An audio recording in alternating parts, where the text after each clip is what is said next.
warahmatullahi wabarakatuh.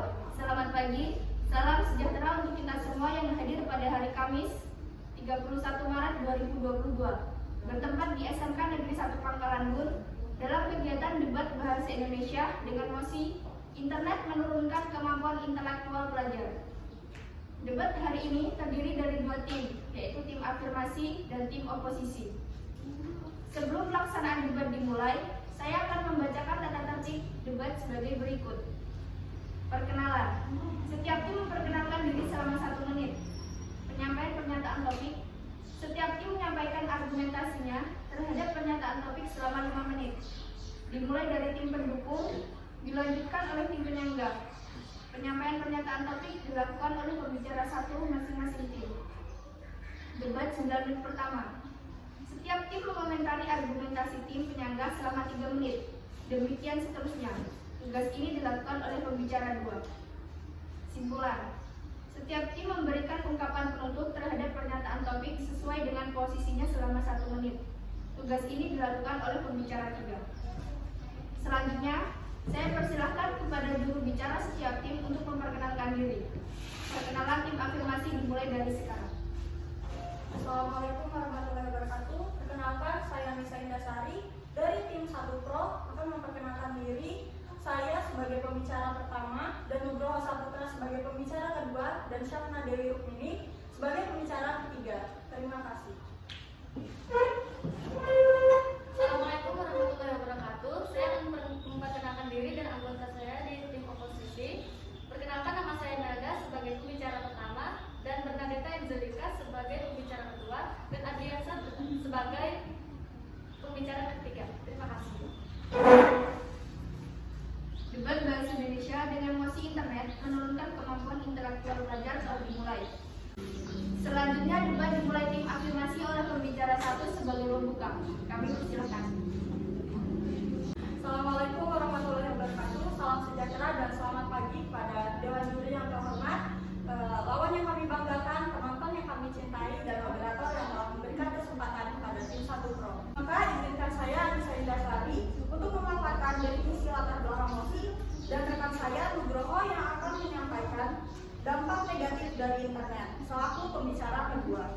Lalu pembicara ketiga yaitu Syafna yang akan menyampaikan kesimpulan dari isi debat kami. Baik, kami mengambil definisi dari 4 kata kunci, yaitu yang pertama internet. Internet menurut KBBI adalah jaringan komunikasi elektronik yang menghubungkan jaringan komputer dan fasilitas komputer yang terorganisasi di seluruh dunia melalui telepon ataupun satelit. Yang kedua, kemampuan menurut Robin Engels berarti kapasitas seseorang individu untuk melakukan beragam tugas dalam suatu pekerjaan. Yang ketiga, intelektual, yaitu yang mempunyai kecerdasan tinggi. Dan yang keempat, pelajar sendiri ialah individu-individu yang ikut serta dalam proses belajar yang bisa disebut dengan peserta didik. Jadi, definisi mosi ini adalah penggunaan internet yang dapat kita lakukan apa saja, termasuk berkomunikasi di dalamnya, dapat menyebabkan kemampuan intelektual seorang pelajar menurun. Pada zaman modern ini, tentu kita semua telah tahu apa itu internet. Perkembangan teknologi informasi berupa internet ini merupakan suatu hasil dari semakin berkembang pesatnya pengetahuan manusia yang dapat memberikan perubahan pada pola kehidupan manusia berbagai kalangan, terutama bagi pelajar. Di satu sisi, internet dapat memudahkan pekerjaan dan adanya statement bahwa orang yang lebih tahu akan internet terkadang keren di luar sana. Namun, di sisi lain beranggapan akan berdampak merugikan Indonesia.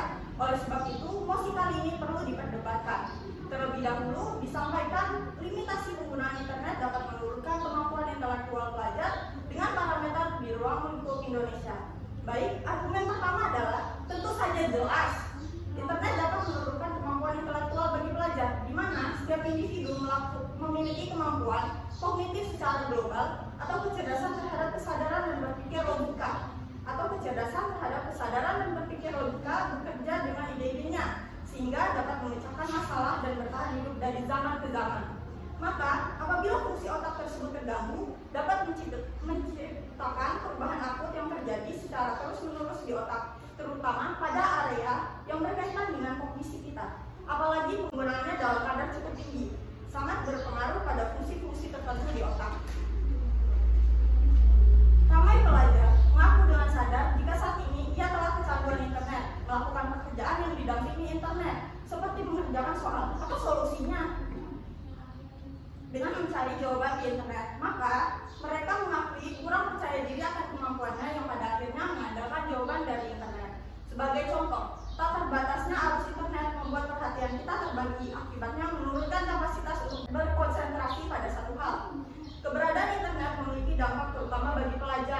muda usia antara 15 sampai 19 tahun. Berdasarkan temuan Kemenkominfo di tahun 2010, total pengguna internet di Indonesia menembus 40 juta pengguna. Para pelajar muda saat ini menggunakan internet tidak hanya semata-mata untuk belajar, namun internet juga sebagai tempat menghibur. Banyak sekali tren-tren yang diikuti agar tidak terlihat ketinggalan zaman. Layaknya membuat video, belanja online, perlengkapan pakaian dari atas ke bawah dapat diatur dari internet. Yang apabila tidak diikuti akan disebut kampungan oleh anak-anak kota. Selain itu, bagaimana pelajar ekonomi sumber daya manusia Indonesia meningkat jika para penerus negara seperti ini? Tentunya, dengan kurangnya pola sosialisasi, kemampuan untuk fokus, percaya diri, tidak dapat berpikir kritis dan realistis atau sesuai kenyataan, akan menghambat proses kehidupan setelah menjadi pelajar. Sehingga, hal tersebut menunjukkan bahwa mosi kali ini patut disetujui dan menunjukkan bahwa internet dapat menurunkan kemampuan intelektual bagi pelajar Indonesia. Atas pendapat tersebut, kami percaya bahwa pihak tim pro akan berdiri hingga akhir perdebatan. Terima kasih. Selanjutnya, silakan tim oposisi pembicara 1 menyampaikan isi debat dan menyanggah tim afirmasi. Assalamualaikum warahmatullahi wabarakatuh. Selamat siang. Saya berterima kasih kepada Dewan Juri dan moderator karena sudah mengizinkan untuk saya menyampaikan isi debat dan menyanggah argumen dari pembicara satu. Saya sebagai pembicara satu kontra akan menyanggah definisi yang dibicarakan oleh pembicara satu tim pro, yaitu tentang internet menurunkan kemampuan intelektual pelajar. Saya tidak setuju dengan masuknya internet akan menurunkan intelektual pelajar. Karena sekarang para pelajar belajar dengan internet melalui handphone, mencari informasi yang maju, pasti, akurat, juga cepat dan sebagainya. Sudah hampir seperempat abad masyarakat dunia menggunakan internet. Hingga saat ini internet sudah digunakan oleh masyarakat dari berbagai usia dan generasi. Hasil penelitian Yahoo dan Taylor Nelson Survey Indonesia tahun 2009 menunjukkan pengakses terbesar di Indonesia adalah mereka yang berusia 15 sampai 19 tahun. Dari 2.000 responden yang mengikuti survei ini, didapat hasil sebanyak 64% adalah anak muda. Bukan hanya pelajar, tetapi masyarakat di Indonesia memberikan dampak positif terhadap internet yang bermanfaat. Pembahasan yang lebih dalam lagi akan dilanjutkan oleh pembicara 2 dari tim afirmasi dan tim oposisi. Dan saya tekankan lagi bahwa tim kami tidak setuju dengan definisi pembicara satu tim pro. Terima kasih.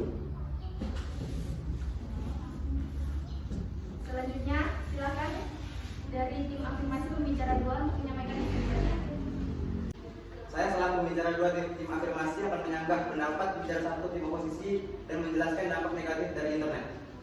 Saya tidak setuju dengan apa yang disampaikan oleh pembicara 1 tim kontra, bahwasannya belajar dan mencari informasi melalui internet itu selalu tepat dan akurat. Buktinya, data Kemenkominfo menyebutkan bahwa ada sekitar 800.000 situs di Indonesia yang telah terindikasi sebagai penyebar informasi palsu. Jika seseorang siswa atau pelajar selalu mengandalkan internet tanpa mencari tahu kebenaran dari informasi yang ada, apakah internet masih tepat menjadi sarana untuk para pelajar mencari informasi yang akurat? Pada tahun 2020, ada 59,33% siswa yang menggunakan internet. Angka ini tumbuh pesat dari 33,98% pada tahun 2016. Menurut jenjang pendidikan, peningkatan penggunaan internet terjadi pada semua jenjang pendidikan, terutama SD atau sederajat. Salah satu perilaku menyimpang yang dilakukan oleh siswa seperti memanfaatkan sarana internet di dunia maya yang buruk dan menyimpang seperti pornografi. Berdasarkan survei yang dilaksanakan Kemenkes tahun 2017, sebanyak 94% siswa pernah mengakses konten porno. Samuel Abidani Mangkarapan mengungkapkan konten pornografi dapat merusak sel-sel otak selama masa pertumbuhan. Pernyataan ini berdasarkan hasil penelitian Kementerian Pemberdayaan Perempuan dan Perlindungan Anak atau KPPA terhadap 30 sampel remaja berusia 12 sampai 16 tahun di DKI Jakarta. Ini menyebabkan seseorang menjadi tidak percaya diri dan lambat dalam berpikir. Dampak negatif lainnya dari penggunaan internet yakni mengurangi sifat sosial manusia karena cenderung lebih suka membangun komunikasi lewat jaringan sosial daripada bertemu secara langsung. Dari sifat sosial yang berubah dapat mengakibatkan perubahan pola masyarakat dalam berinteraksi, membuat seseorang menjadi penyendiri dan susah bergaul. Situs di jaringan sosial di internet membuat penggunanya memiliki dunia sendiri, sehingga tidak sedikit dari mereka yang tidak peduli dengan orang lain dan lingkungan sekitarnya. Kurangnya sosialisasi dengan lingkungan, hal ini mengkhawatirkan bagi perkembangan kehidupan sosial peserta didik. Mereka yang seharusnya bersosialisasi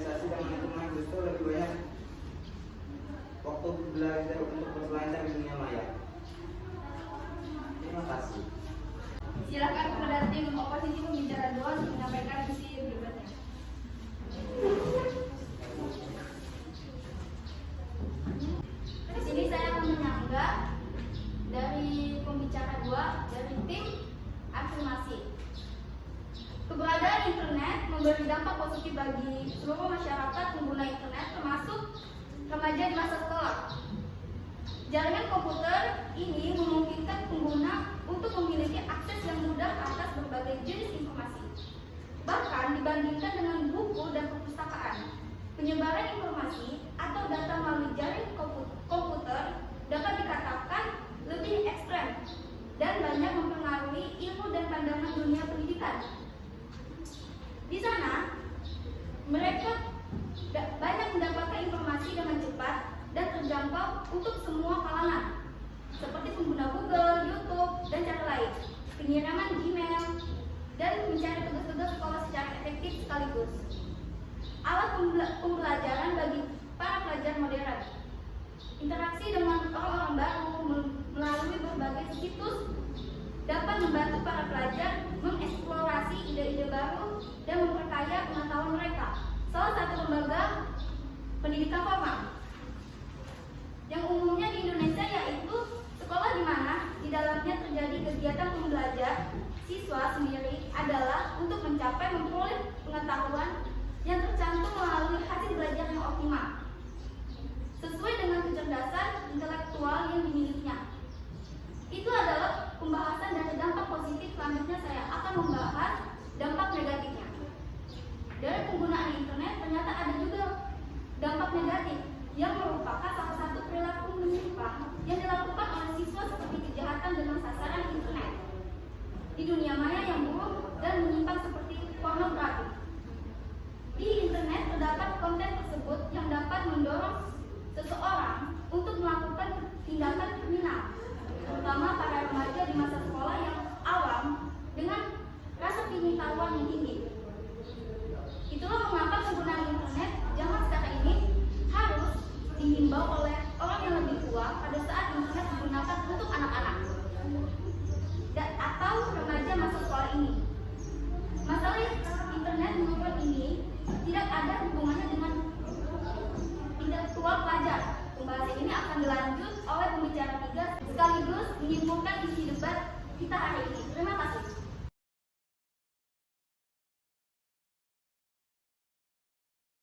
Selanjutnya silakan kepada tim afirmasi pembicara ketiga untuk menyampaikan isi debatnya. Baik, terima kasih. Saya Syakna Dewi dari tim Pro pembicara ketiga yang akan merekonstruksi jawaban debat pada hari ini sekaligus menyampaikan solusinya. Perkembangan teknologi informasi berupa internet ini merupakan suatu hasil dari semakin berkembang pesatnya pengetahuan manusia yang dapat memberikan pemahaman kepada pola kehidupan manusia berbagai kalangan. Benar apa yang disampaikan oleh Anissa selaku pembicara satu bahwa di satu sisi internet dapat memudahkan pekerjaan dan adanya internet bahwa orang lebih tahu akan internet bersama kalian di luar sana. Banyak pelajar mengaku dengan sadar jika mereka telah kecanduan internet, melakukan pekerjaan yang didampingi internet. Contohnya seperti mengerjakan soal. Mereka mencari solusinya dengan mencari jawaban di internet. Dengan itu, mereka kurang percaya diri akan kemampuan yang pada akhirnya mengandalkan jawaban dari internet. Salah satu perilaku menyimpang yang dilakukan oleh para pelajar memanfaatkan sarana internet di dunia maya yang buruk seperti pornografi. Dampak negatif lainnya dari yakni mengurangi sifat sosial manusia karena cenderung lebih suka membangun komunikasi lewat jejaring sosial daripada bertemu secara langsung. Dan banyak orang tua menyatakan bahwa dampak penggunaan internet memiliki pengaruh kurang baik. Adapun beberapa contoh dampak negatif penggunaan internet pada para pelajar, yakni membuat anak malas membuka buku karena mengandalkan internet, kurang bersosialisasi dengan orang lain, dan kurangnya minat membaca buku oleh para pelajar. Hal itu susah dikendalikan karena pada zaman ini banyak sosial media yang sangat pandai melakukan promosi sehingga membuat mereka lupakan manfaat sesungguhnya di internet. Lalu apa yang perlu dilakukan untuk mengurangi dampak buruk bagi pelajar? Solusi yang bisa saja kita terapkan adalah: pertama, mengurangi jangka waktu penggunaan HP itu sendiri. Kedua, mengerti batasan-batasan dalam penggunaan internet. Ketiga, kita dapat mengikuti lomba seperti pentas sehingga dikit demi sedikit bisa meningkatkan rasa percaya diri. Empat, memperluas ilmu pengetahuan dengan membaca banyak hal. Lima, memperluas pertemanan yang membawa dampak baik bagi kita sendiri. Enam, mencoba hal baru karena pada dasarnya di mana kita berada sebanyak dan selama apapun kita mencari pengalaman, banyak juga ilmu yang kita dapat dan bermanfaat bagi sekarang atau masa yang akan datang. Sekian penyampaian ketiga pembicara dari tim afirmasi. Kami tetap yakin akan pendapat kami bahwa kami setuju pada mosi internet menurunkan kemampuan intelektual bagi pelajar. Terima kasih. Silakan kepada tim